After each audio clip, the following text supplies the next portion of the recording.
Welcome back to Odysseus in Mythology.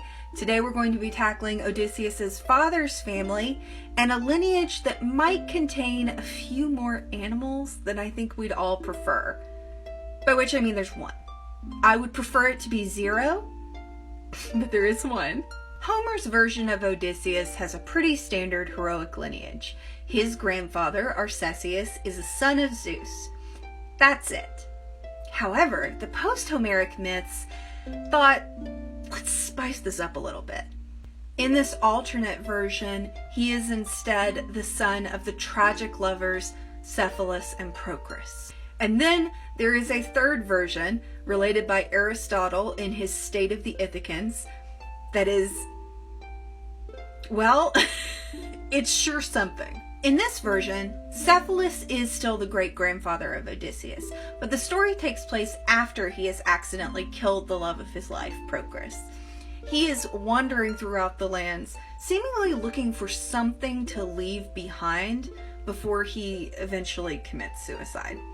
And his thoughts stray towards a son. He's never had one. He goes to an oracle and asks her what he needs to do. And she tells him that he needs to mate with the first female creature that he sees after leaving the temple. And so he agrees to this, emerges from the temple, and what should he see shambling out of the forest? It was a bear. It was a bear. Now you may be thinking of a particular biblical story in which God tells Abraham to sacrifice his son Isaac. And Abraham is preparing to do so when God stops him and is like, whoa, whoa, whoa, hey, don't really do that. I was just testing you to see if you would, but don't. This is not that. The Greek gods are built different. They really were like, go ahead. We want to see how it turns out. If you survive, you can have a kid. And if you die, at least it spiced up my Tuesday. But he did survive.